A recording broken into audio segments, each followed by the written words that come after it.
Welcome to fandom. তো চলে এসেছি আজকে আবার একটা ইন্ডিয়ান ফুটবলের আপডেটের ভিডিও নিয়ে। তো প্রচুর তো আপডেট রয়েছে, কলকাতা ফুটবল লিগ খুব সামনে, তো সেটা নিয়ে অনেক কিছু আপডেট রয়েছে। এছাড়া ডুরান্ড কাপ, আইএসএল সব কিছু নিয়ে কম বেশি আপডেট রয়েছে, সেগুলো তো অবশ্যই দেবো। তো কিন্তু তার আগে যারা এখন অবধি সাবস্ক্রাইব করেনি তো অবশ্যই কিন্তু চ্যানেলটা সাবস্ক্রাইব করুন, তার সাথে বেল আইকনটাও টিং টং করে দেবো, রেগুলার নোটিফিকেশন পাওয়া যায়। আর অবশ্যই আমাদের ইনস্টাগ্রাম ফেসবুক পেজ দুটো ফলো করে, ওখানে কিন্তু ট্রায়াল টুর্নামেন্টের সব আপডেট আমরা পোস্ট করি। তো প্রথমেই চলে আসি ইন্ডিয়ান ন্যাশনাল টিমের কথায়। তো আজকে কিন্তু ইন্ডিয়ান ন্যাশনাল টিমের একটা প্রস্তুতি ম্যাচ রয়েছে থাইল্যান্ডের সাথে, সেটা হচ্ছে বিকেল 4:30 থেকে, এবং এই খেলাটা কিন্তু দেখাবে ফ্যান কোড অ্যাপে। এবং বলে রাখি 10 তারিখে এএফসি এশিয়ান কাপের যে কোয়ালিফায়ারটা রয়েছে হংকংয়ের সাথে, সেটাও কিন্তু ফ্যান কোডে দেখাবে। তো এই দুটো ম্যাচ কিন্তু আপাতত ফ্যান কোডে দেখাবে বলেই সিদ্ধান্ত হয়েছে। তো জানি না ফ্রিতে দেখাবে না পাস নিতে হবে 15 টাকা বা 20 টাকা, যেটা ওরা ধার্য করবে।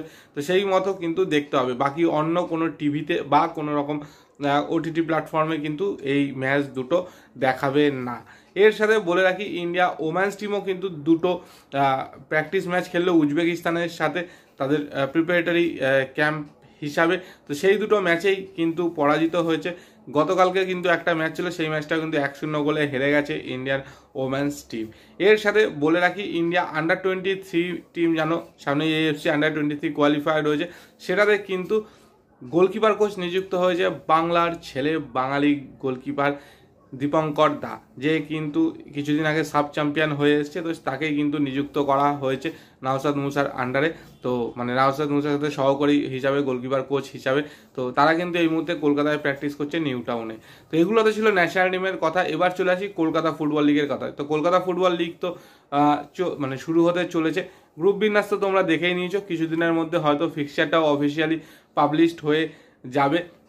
তো সেই মতো কিন্তু সব টিমেরা মোটামুটি প্র্যাকটিস শুরুও করে দিয়েছে। আজকে থেকে কিন্তু ইস্ট বেঙ্গল প্র্যাকটিসে নেমে গেছে, হাওড়া স্টেডিয়ামে তারা প্র্যাকটিস করবে। এবং 16 তারিখ থেকে কি 14 তারিখ নাগাদ মোহনবাগানও প্র্যাকটিস শুরু করবে, এরকমই কিন্তু শোনা যাচ্ছে। আর মোহনবাগান কিন্তু সিএফএল এ ইয়ং স্কোয়াডটাকেই কিন্তু নামাবে এখনও অবধি জানা গেছে। বাট ডার্বির জন্য হয়তো, যেহেতু একই গ্রুপে পড়েছে, ডার্বি হবে, তখন হয়তো কিছু সিনিয়র প্লেয়ারকে রেজিস্টার করতে পারে। বাট অন্যান্য ম্যাচগুলো কিন্তু ইয়ং টিম মানে জুনিয়র স্কোয়াডটাই কিন্তু খেলবে। তো এর সাথে বলে রাখি বাকি যেই টিমগুলো তারাও কিন্তু অবশ্যই প্র্যাকটিস শুরু করে দিয়েছে। এবং ইয়ান ল বেশ কয়েক বছর বাদে কিন্তু আবার কলকাতার একটা দলকে কোচিং করাতে আসছে। কারণ মোহামেডানের এক সময় ইউথ ডেভেলপমেন্টের কোচ ছিল, তারপর কিন্তু অনেক দিন ধরে মিনারবা, দিল্লি এফসি এইসব জায়গায় কোচিং করিয়েছে। তো সেই ইয়ান লকে কিন্তু কলকাতা ইউনাইটেড কলকাতা কিন্তু কোচের দায়িত্ব দিয়েছে, হেড কোচের দায়িত্ব। তো দেখা যায় ইউনাইটেড কলকাতাকে নিয়ে ইয়ান ল কীরকম পারফরমেন্স করে। আর উল্টো দিকে ডায়মন্ড হারবার এফসিও কিন্তু সিএফএল এর জন্য নতুন কোচ নিযুক্ত করেছে।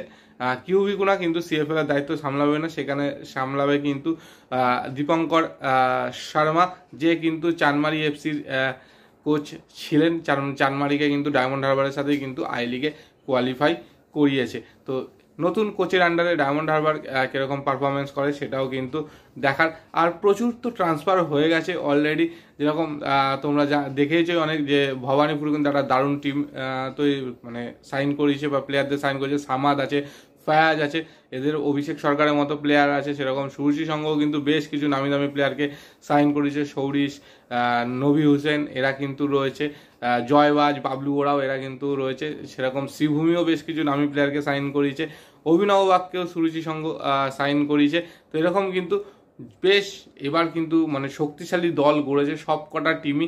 তো সেই জায়গা থেকে কিন্তু একটা হাড্ডাহাড্ডি লড়াই আমরা এবার কলকাতা ফুটবল লিগে দেখতে চলেছি। এবং তার সাথে বলে রাখি আরেকটা, যেটা হচ্ছে কোচ, একজন খুব মানে নামি কোচ বলা যায়, একটা অনামি টিমকে কিন্তু কলকাতা লিগ চ্যাম্পিয়ন করেছিল, সেই জহর দাস। সেই জহর দাস কিন্তু এবছরে কোচ হয়েছে মেজার আর্টস ক্লাবের। তো মেজার আর্টসও কিন্তু এবছর আশা করা যায় যে বেশ একটা ফাইট দিতে চলেছে। গতবারের চ্যাম্পিয়ন এখনো অবধি কিন্তু অফিসিয়ালি ডিক্লেয়ার করা হয়নি, তো সেটা কবে করে আইএফএর তরফ থেকে সেটাই হচ্ছে দেখার। তো এগুলো তো কলকাতা ফুটবলে যা যা আপডেট ছিল সেগুলো দিয়ে দিলাম তোমাদের সাথে। এবার আসি আইএসএল বা ডুরান্ডের কথায়। তো ডুরান্ড কাপ তো শুরু হচ্ছে রিসেন্টলি, জানোই তোমরা যে জুলাইয়ের 23 তারিখ বা 24 তারিখ থেকে কিন্তু শুরু হতে চলেছে।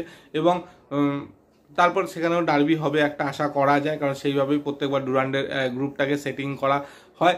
কিন্তু আইএসএল এ কিন্তু এই মুহূর্তে থ্যাংক ইউ জানানোর পালা চলছে। সবাই কিন্তু ম্যাক্সিমাম প্লেয়ারদেরকে রিলিজ করে দিচ্ছে, কেউ কেউ কিন্তু রিটেন করছে। রিটেনের সংখ্যা খুবই কম, যেরকম জিতেশ্বর সিংকে কিন্তু চেন্নাই রিটেন করেছে, তিরিকে কিন্তু মুম্বাই সিটি এফসি রিটেন করেছে।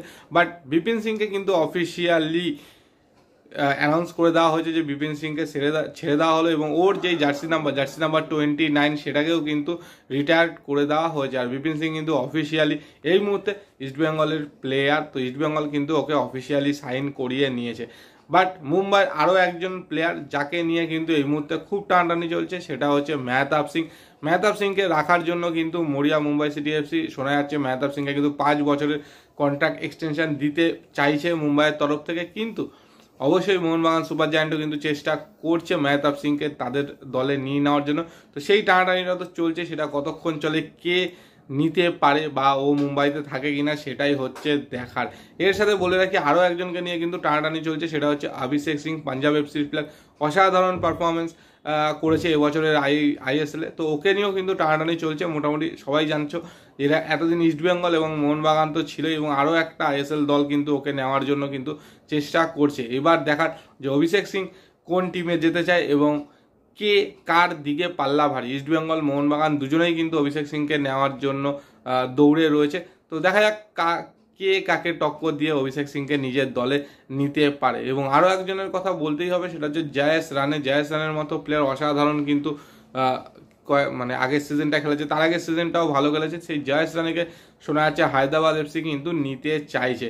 এবং এই মুহূর্তে যেটা সবচেয়ে বড় রিউমার, একটা তো রিউমার কিছুদিন আগেই বলেছিলাম, সেটা হচ্ছে সোনেন নর্দের রিউমার, তার সাথে আরও একজন বিদেশি রিউমার শোনা যাচ্ছে, সেটা হচ্ছে ব্রাইট এনোবাকারে। ইস্টবেঙ্গলে এসে অসাধারণ কিছু পারফরমেন্স ছিল, অসাধারণ গোলও করে গেছে। তো সেই ব্রাইট এনোবাকারকে নেওয়ার জন্য নাকি ডায়মন্ড হারবার এফসি চেষ্টা করছে, এরকমই কিন্তু শোনা যাচ্ছে। ডায়মন্ড হারবার জানো আই লিগে তো কোয়ালিফাই করেছে, এবং আই লিগ জেতার জন্য অবশ্যই ঝাঁপাবে, কারণ আই লিগ জিততে পারলে কিন্তু আইএসএল এ ডাইরেক্ট এন্ট্রি। তো সেই জায়গা থেকে কিন্তু শোনা যাচ্ছে যে ডায়মন্ড হারবার নাকি ব্রাইট এনোবাকারের সাথে কিন্তু কথাবার্তা চালাচ্ছে, যদিও একদমই ইনিশিয়াল পর্যায়ে রয়েছে কথাবার্তা, কোনো রকম অ্যাডভান্সমেন্ট কিছু হয়নি। তো সেই জায়গা থেকে কি হয় সেটাও কিন্তু দেখার, যে ব্রাইটকে কি আদৌ আনতে পারবে। কারণ যদি সত্যিই দেখা যায় ব্রাইটের স্যালারি বা মার্কেট ভ্যালু কিন্তু যথেষ্ট হাই, হয়তো এই মুহূর্তে অনেক ছোট টিমে খেলছে বা পারফরমেন্সে হয়তো খুব হাইফাই নয়, কিন্তু কোয়ালিটির দিক থেকে কিন্তু অসাধারণ একজন প্লেয়ার। তো সেই জায়গা থেকে দেখা যাক যে ব্রাইট আসে কি না। এছাড়া ডায়মন্ড হারবার কিন্তু বেশ কিছু আইএসএল খেলা প্লেয়ারকে কিন্তু তাদের দলে নিতে চলেছে, যদিও মানে এখনো অব্দি অফিসিয়ালি সাইনিং হয়েছে কিনা জানা নেই। যেরকম মিরশাদের মতো প্লেয়ারকে কিন্তু নিতে চলেছে আই লিগের জন্য, এরকমই কিন্তু শোনা যাচ্ছে। আর মানে কলকাতা লিগে তো অবশ্যই তাদের শক্তিশালী একটা দল রয়েছে যারা আই লিগে খেলেছে, সেই সমস্ত বাঙালি বা ইন্ডিয়ান প্লেয়ারদেরকে নিয়েই কিন্তু তারা আই লিগ খেলবে। আর একদম শেষে আরও একজনের কথা বলি, সেটা হচ্ছে ইস্টবেঙ্গল কিন্তু কলকাতা ফুটবল লিগের দল তো অবশ্যই গঠন করছে। গতবারে যারা ছিল তারা তো অবশ্যই থাকবে, মনোতোষ মাঝির মতো প্লেয়ার বা হীরামণ্ডল এরা হয়তো থাকবে। সঞ্জয় ওরাওকে কিন্তু নিয়েছে ইস্টবেঙ্গল এফসি আসন্ন কলকাতা ফুটবল লিগের জন্য। এর আগে তো দেখেইছো বেশ কিছু আরও প্লেয়ারকে নিয়েছে, বিক্রম প্রধান, মনোতোষ মাঝি, এদেরকে তো নিয়েছেই। তো সেরকম সঞ্জয় ওরাওকেও কিন্তু নিয়েছে কলকাতা ফুটবল লিগের জন্য। তো এগুলোই মোটামুটি আপডেট ছিল, যা আপডেট ছিল তোমাদের সাথে শেয়ার করে দিচ্ছি। তোমাদের যা বক্তব্য আছে অবশ্যই কমেন্ট সেকশনে কমেন্ট করে জানিও। আর ভিডিওটা ভালো লাগে লাইক শেয়ার তো অবশ্যই করবে, আর যারা এখন সাবস্ক্রাইব করেনি তো অবশ্যই কিন্তু সাবস্ক্রাইব করে দিও। আর ইনস্টাগ্রাম ফেসবুকটা অবশ্যই ফলো করো। তো চলো আজকের মতো টাটা।